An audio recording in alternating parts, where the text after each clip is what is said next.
We are in a race. The race is against time. We have to build cities. We need them, but we have to make them in a different way. We need a wave of innovation, not only for our way of life, but also for the planet. The consequences would be enormous if we lose this battle.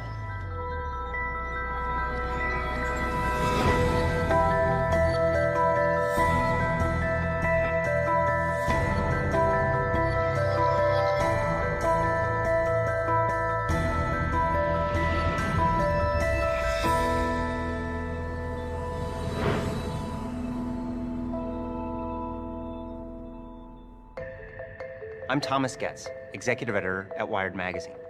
At Wired, we look at the innovators and innovations that are changing our world. In the next hour, we'll see 3 stories from acclaimed filmmakers about the future of energy. We'll explore cutting-edge innovations in how we drive, how we live, and in our first story, how we fuel our cars. They are all ideas that promise to shape the path to the world of 2050.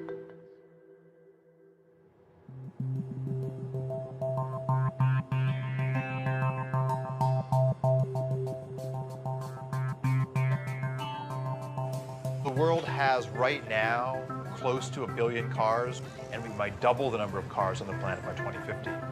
So if we double the number of vehicles, we really increase the amount of fuel they consume, and that's going to have a big, big footprint in terms of our demand for resources to move all those vehicles around. We're pulling up carbon that's been stored underground and burning it in our automobiles and putting all that carbon dioxide into the atmosphere. If we don't reduce that, we could have changes in the climate that we could never recover from. There's a number of forecasts for what type of transportation economy we could move into. One vision is that we will use more and more liquid fuels. Another one is we'll use more and more electricity. And right now, more of the industrial activity is focused around liquid biofuels. The thing about a fuel is it's really unparalleled on a weight basis how much energy is in a gallon of fuel. And even if batteries develop as some of the advocates hope they develop, we're not going to see batteries running large trucks, and we're certainly not going to see an electrified air fleet. We're going to need transportation fuels for those that will directly replace the petroleum-based fuels that we're using today. This has kicked off people looking at a whole range of other alternatives to petroleum in your tank.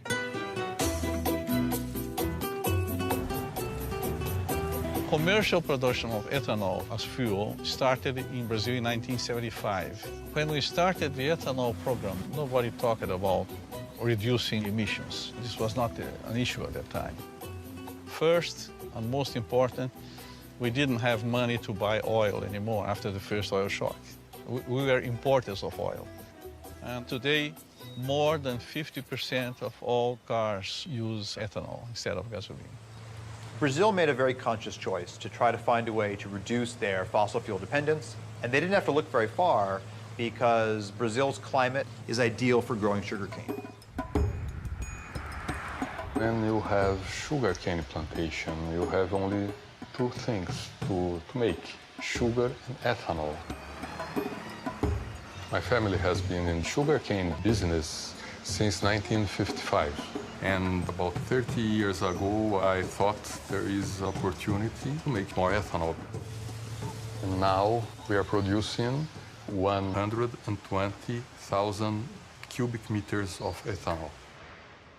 Brazil today has very close to 400 sugar mills. The overall sales is $30 billion US dollars, and this number is increasing. If you look at how they make ethanol and how efficient the process is, it's really a model for all of us. They grind the plant up, extract the sugar from the cane. The sugar goes into these large fermentation tanks, which combines sugars together with yeast that naturally produces ethanol. They use the rest of the plant to generate heat to distill the ethanol and turn it into fuel. They also use that heat to generate electricity renewably, not putting excess carbon dioxide in the atmosphere. Brazil has gotten to a point today where they're using about 40% less petroleum than they would be otherwise. But Brazil cannot supply the whole world with ethanol because they would have to cut very strongly into food production and into critical natural areas like the Amazon to make that happen. And this really boils down to the fact that there's only so much arable land, and growing fuel for our gas tanks is yet another demand on that landscape. We cannot kid ourselves in thinking that we found a general solution for the world problems. I think we will have to face the world in this way today. We have no oil in very large quantities anymore. We have no coal transformed in a clean way. In the meantime, we have to do the best we can. And the best at the moment is that we can do biofuels. Sugarcane to ethanol is an incredibly efficient process. You get out about 7 times the energy you put into growing the sugarcane.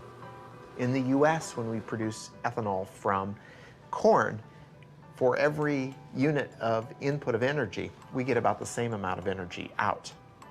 So we're really not gaining anything. We need a better process. We don't have to take what nature's given us. We can actually engineer plants and yeast to be more efficient, and that's the basis for a lot of the work that we're doing now. What we need to look at, though, is which of the pathways that come out of this are not only good financially, but those that are also good in sustainability. And this equation is really wide open right now. We are in a race to develop fuels. The race isn't with other countries, the race is against time.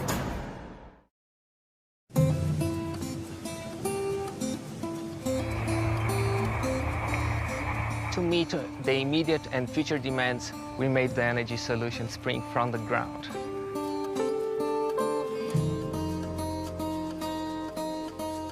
Brazil is the most efficient ethanol-producing country in the world. Sugarcane alcohol from Brazil can reduce the total carbon footprint by up to 70% compared with the gasoline.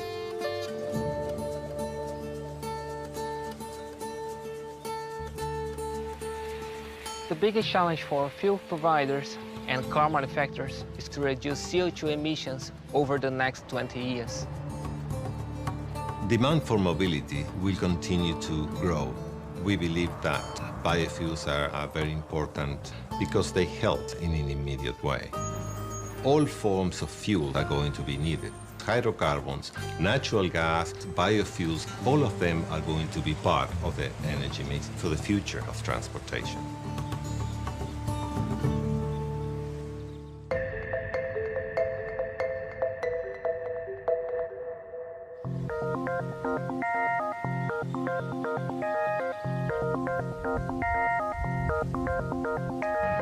Brazil has been very successful at taking a resource they had and finding the process to make that into ethanol. And people call those first-generation biofuels. We have lots of lab work around the world that are looking at the second generation. That's generally turning cellulosic material from, for example, weeds into biofuels. And the United States is very much at the forefront of the innovation part of the equation.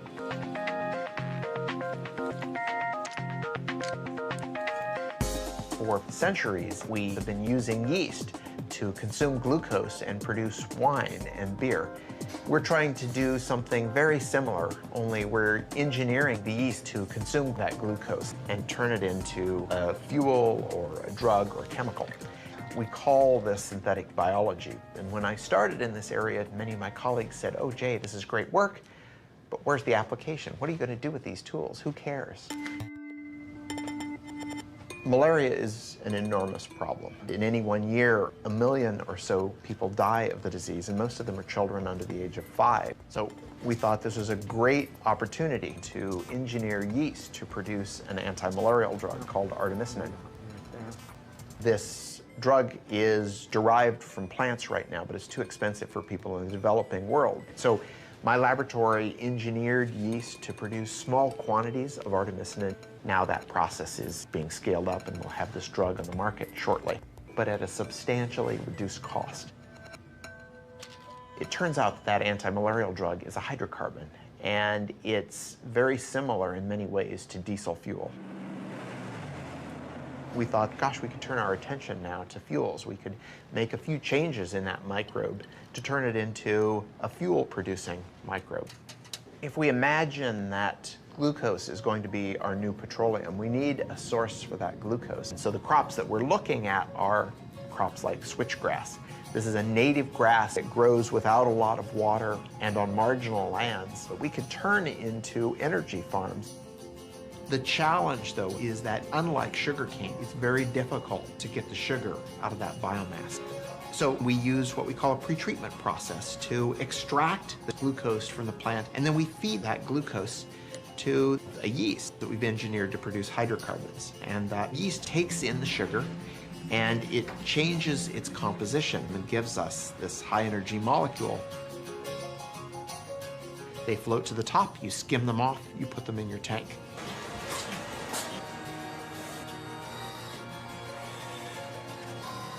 But it takes a lot of work to get from that small test tube all the way up into the million-gallon tank. So we have to give it time, but I think that some of the discoveries that are happening might be applied by the end of the decade.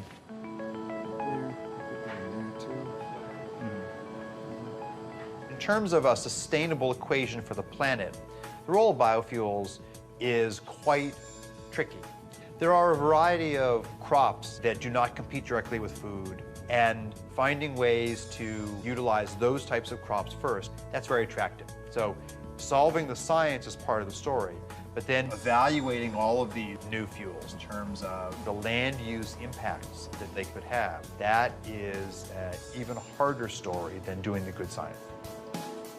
Imagine that you could have one process that could take in sunlight and carbon dioxide and turn it into fuel. And imagine if that didn't involve growing anything at all. The synthetic biologists are trying to take plants and make them do things that they wouldn't normally do. On the other hand, materials chemists like myself want to do artificial photosynthesis to improve on the process that nature does in real photosynthesis.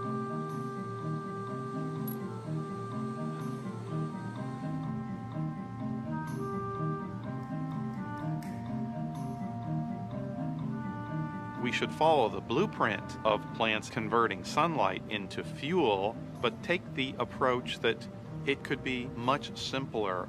All we really need is a light absorber that absorbs sunlight. We also need a catalyst like iron or nickel. So when you see the hydrogen coming off of the photoactive material, that's an example of a semiconductor breaking the chemical bonds of water to make hydrogen and oxygen. Ultimately, our pieces are going to be contained in something that is easy to roll out like bubble wrap, where in would come sunlight and water.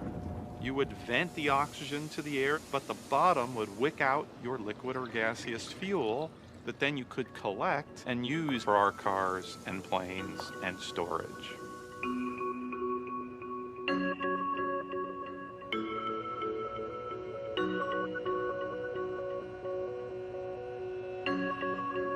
Our goal is within 2 years to have the first artificial photosynthesis solar fuels generator that we can hold in our hands, and then get to scale beyond that time.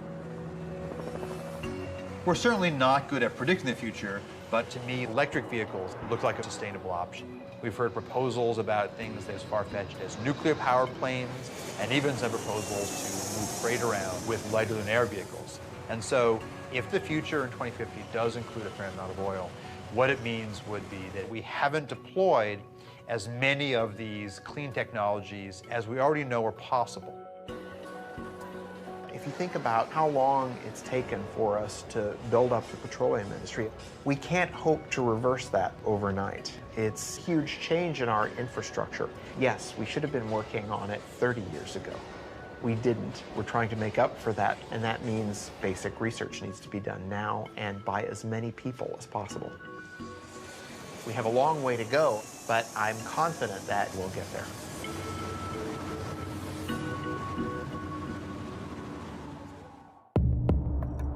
In the future, 3D maps are going to help people get places more efficiently.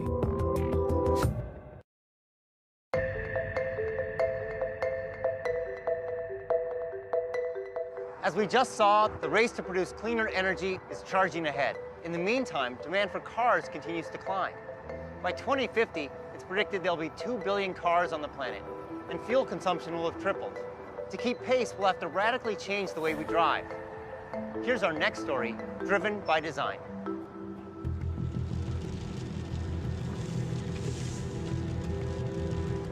The automobile came around. In many ways, it was the future. We thought of it as one of the more positive changes that had happened to society. Suddenly, our ability to get a job changed. We can live farther away with bigger plots of land, with better quality of living. It all looked quite good. But there are limitations to swearing by the car. If it gets congested, your quality of life drops immediately. To spend so long in the car, it's very inefficient use of fuel consumption. Things start making sense all of a sudden. It doesn't bring you closer to where you want to get. It actually sometimes brings you farther. The average American spends nearly 300 hours a year in their car, 38 of them stuck in traffic. Annually, congestion consumes over $1 billion in gasoline in the United States alone. The inefficiency caused by traffic, both financial and personal, is enormous. Dirk Sheehan and Carmen White's story is not that unusual today. Dirk works an hour and a half away in Warrenville, Illinois. Generally, he wouldn't leave work until 6 or 6:30, and I would say a usual time for him to get home is around 8. Not bad? Usually when I wake up, I'm the only one up. Sometimes the kids wake up with my routine. More often than not, I don't see them in the morning. I think about my commute when I wake up. I check the traffic report, see if there's any delays. The worst case scenario, it takes me 2 hours to get to work. We are already so limited in the amount of time he can spend with the kids. And our expenses are crazy high. We are spending $400 a month on gas. It takes away from our food budget, and we never paid for gas like that before, ever. There's technology that would allow me to spend less time in the car, spend less money on gas, and spend more time at home. I'd be all for that. The cost of traffic is people's time, it's fuel wasted, it's an emotional toll, it's a frustration. Utilizing the roads more intelligently is a much more efficient approach to the inability to have supply keep up with traffic demand. If you took a satellite picture of the highway, you can see that there's actually a lot of open space. And if we had the technology for cars to drive more closely but safely, then you could increase the utilization of the road network. What this means is that to be more efficient, to use less fuel, we need to see the road differently. We need cars that can navigate through the urban landscape in a radically different way.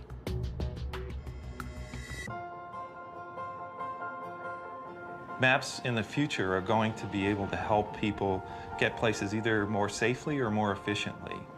Today just helps you get from point A to point B. But what if I want to get someplace and use the least amount of fuel possible?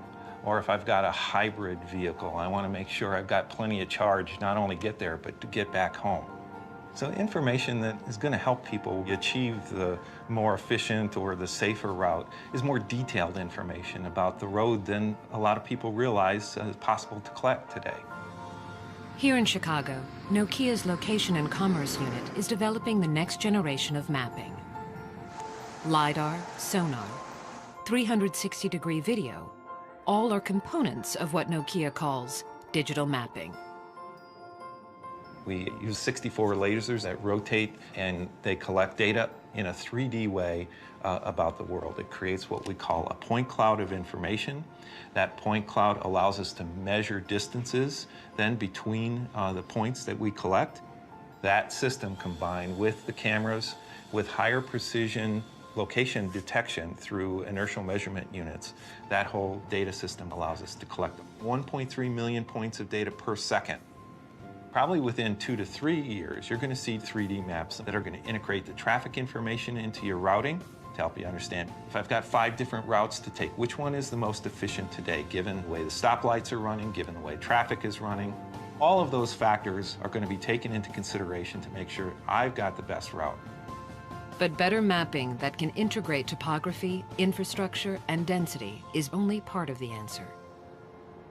Another key to improving transport efficiency is building cars that drive themselves.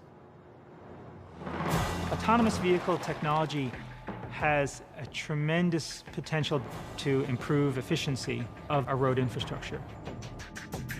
By removing humans from the equation, we eliminate all the things we do wrong behind the wheel. Speeding, changing lanes too often, merging haphazardly. And by marrying autonomous vehicles with sophisticated 3D maps, we can make driving safer and more energy efficient. That next generation vehicle is being built right now by the Swedish trucking company, Scania. The solution, as you see it, is that the vehicles can utilize intelligent maps, three-dimensional maps with traffic information. The vehicles will be intelligent and communicate with each other. They will talk to each other, they will talk to the infrastructure. And we will see completely autonomous driven vehicles.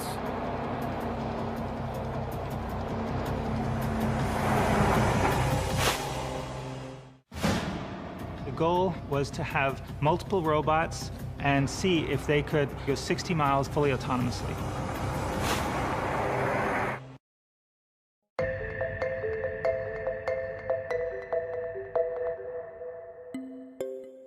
By displaying traffic density in the urban infrastructure in a revolutionary way, 3D digital maps will help create a more fuel-efficient future.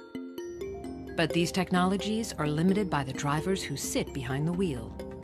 Some believe that for cars and trucks to be truly energy efficient, they will need to drive themselves. The technology is coming into play through sensors and capabilities for cars to drive autonomously. In 2007, the United States Department of Defense held a competition to see if a completely autonomous self-driving vehicle was possible. DARPA stands for the Defense Advanced Research Projects Agency. They held a competition to develop self-driving robots that could drive themselves in traffic. The goal was to have multiple robots, turn them loose on a course, and see if they could go 60 miles in 6 hours fully autonomously. Driving may be one of the most complex things we do every day. Drivers make dozens of decisions at any given moment. One study found that drivers were exposed to over 1,300 items of information per minute. We make so many decisions when we're driving without even thinking about it. So in creating our vehicle, a great component of the enterprise was developing software to handle lots of sensors, feeding lots of data, and generating a bunch of potential paths that the vehicle might follow. And even though the robot doesn't have the ability to predict the future, by using this fast random path generation, the robot could anticipate a potential accident and choose a path to avoid it, because it's always thinking about what things could the car do next. No one expects millions of cars driving themselves anytime soon. But there is a place where self-navigating technologies are being optimized to create the vehicle of the future. We are on the Scania test track outside Stockholm, where we have basically, it looks like a highway, but it's a separate test track where we conduct our own experiments. Scania, the Swedish trucking company, has recently begun testing its next generation of long-haul truck. Utilizing radar, sonar, and intelligent mapping, they've been able to drastically reduce fuel consumption. We have this example with platooning, where we make use of the reduction in air resistance or air drag that you get from driving close to each other with heavy-duty vehicles. And in order to control this, you need to know where the other vehicles are, where their position, their velocity, their actions in the near future. And to be very close to the vehicle ahead of you requires that you have very accurate control. If you look at robotics broadly, there's a wonderful set of research on people looking at schooling of fish and and trying to develop the ability for robots to work together like that. So they're wonderful examples from nature of how cooperation can lead to more efficient resource utilization. You can see it when people are competing in Tour de France. They platoon to reduce air drag. They are not bicycling behind each other that close because it's fun or because they are racing. It is because they are reducing air drag, sitting behind the man who is leading. A truck traveling 55 miles per hour expends half its energy just to move the air around it. At 65 miles per hour, that number jumps to almost 2/3. Even if platooning can reduce the energy used by 10%, the savings would be substantial. If a vehicle in front of another vehicle wants to brake, it immediately sends out the brake message to the other vehicles, so they actually brake at the same time. The way we do this is we have an automated system. So now, for instance, if I take my feet off the acceleration pedal and turn the system on, the velocity is automatically governed by getting information from the vehicle ahead through its wireless system. We want these vehicles to maintain a short relative distance. So through this system, we can reduce the fuel consumption by utilizing the air drag reduction by 10%. And 10% would mean you will be able to save approximately 8,000 euros per single heavy-duty vehicle per year.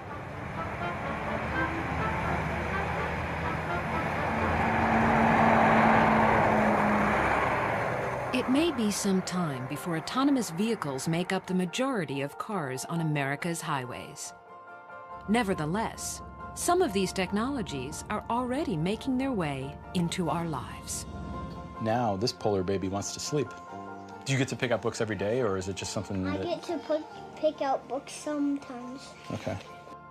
When we look toward the future, the systems will absolutely make it safer and more efficient and less costly for you, and also make your life easier because you're spending less time on the roads. The city begins to talk, begins to tell you where is there congestion, what's going on in different areas of town. Suddenly, the car becomes a part of a much bigger ecosystem. We can look at how cars interact with other cars, how car interacts with infrastructure, and us, the drivers, can start to make smart decisions about how to move around. Suddenly, mobility becomes a whole other thing. No matter how much money they have, no matter how much oil they have, everybody has to go in a different direction.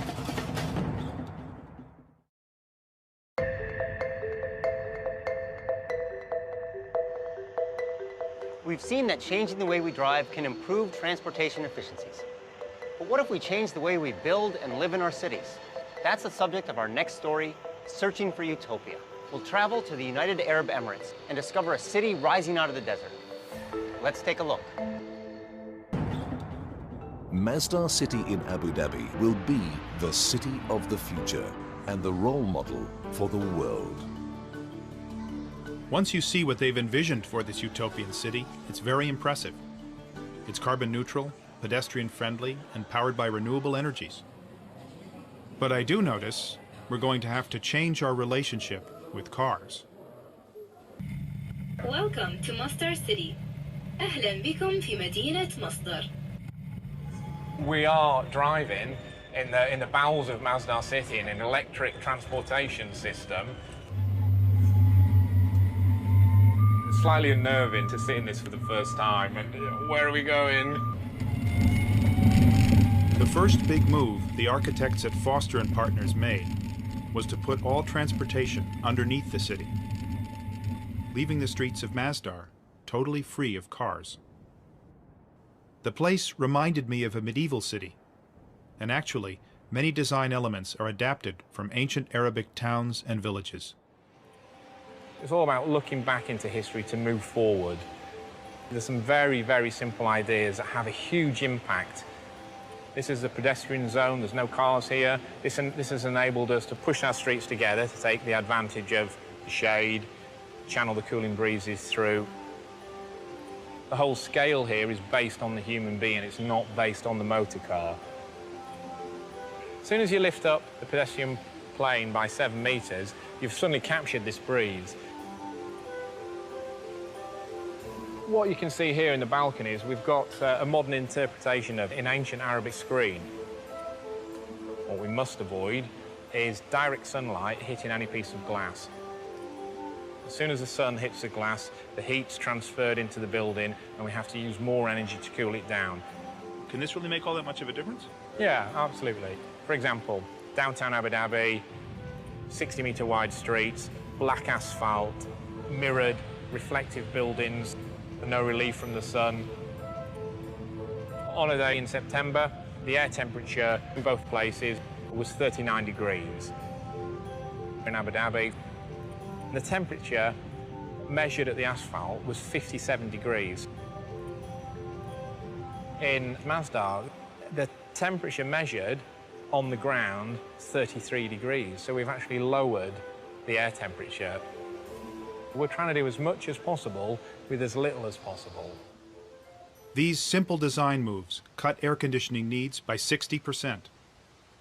But this place is also technically very sophisticated. The roof panels not only provide shade, they also generate electricity. And the walls themselves are made of glass-reinforced concrete, literally sand taken from the desert. Everything here is geared towards maximizing energy efficiency. Masdar does represent a whole different value system.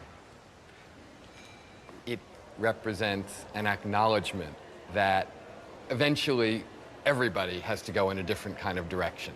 No matter how much money they have, no matter how much oil they have, no matter anything else.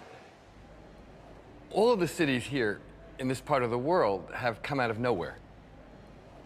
There was nothing here not so long ago, except small settlements in the desert. And then all of this oil and all of this money, and suddenly, you know, wham, these cities started popping up. But they sprung up in a false love of a Western model that was already out of date. The model of the late 20th century automobile-based, energy-hogging city.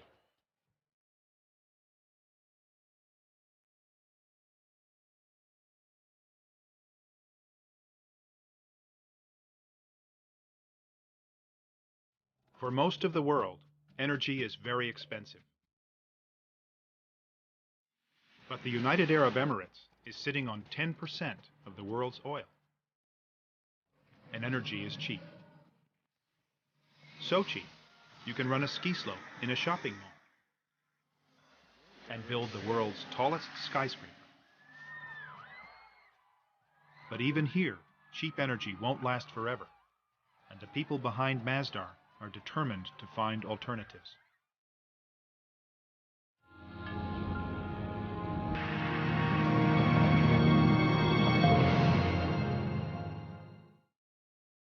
In the future, Masdar hopes to get energy from this prototype called the Solar Beam Down. Using highly reflective mirrors, the Solar Beam Down may generate power more cheaply and ecologically than silicon panels.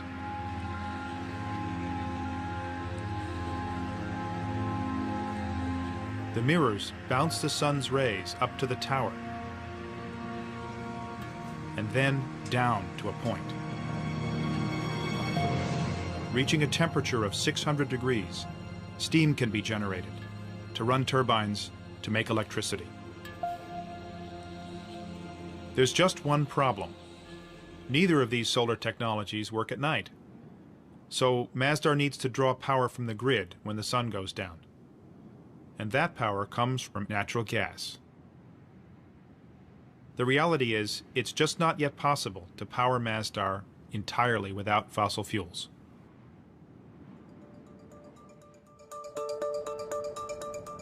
The great challenge with Masdar will be, how do you make it a place that will not be just this ideal city that no other place could actually aspire to because it doesn't seem real?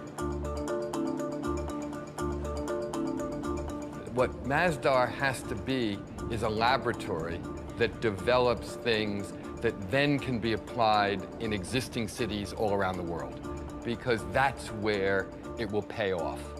There's no payoff if it's just about itself. The payoff is, how can everything it's trying to do matter in the rest of the world. Right now, there's only a store, 2 restaurants, a bank, and a few hundred students living here. It's too early to tell if Masdar will work as a city when it's finished. But much has been achieved. They are carbon neutral and largely powered by renewable energies. Solutions here won't work everywhere, though. Many cities are in cold climates, and cooling is not their energy problem. They need to let sunlight in, not keep it out. Cities like Los Angeles or Houston are built around cars.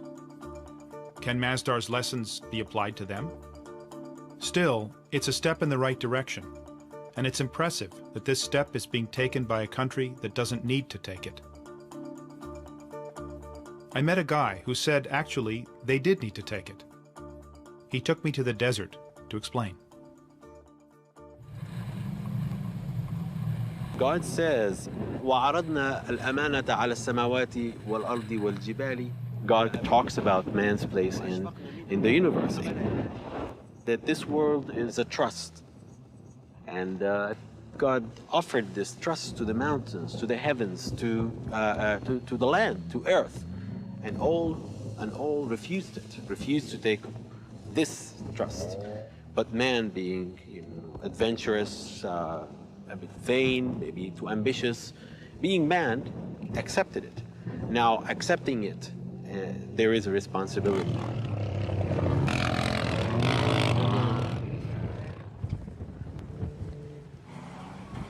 Taking responsibility isn't always easy. Utopia may be unattainable, but we must reach for it. And Masdar does give us a clue to what cities will be like in the future. They may not look quite like Masdar, but they will be shaped by the same concerns, by energy, where it comes from, and how it's used. The way we've been building cities lately is unsustainable. We can't go on building them that way. But to say that we can't build cities the way we have been building them doesn't mean we can't build cities in the future. In fact, we have to build cities. Cities are the essential statement of human civilization. So we will continue to make them. But we have to make them in a different way.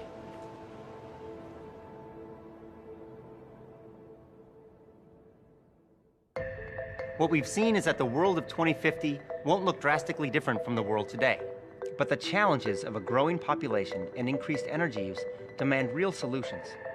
It's innovations like those we've just seen that will be critical in charting our path to the world of 2050.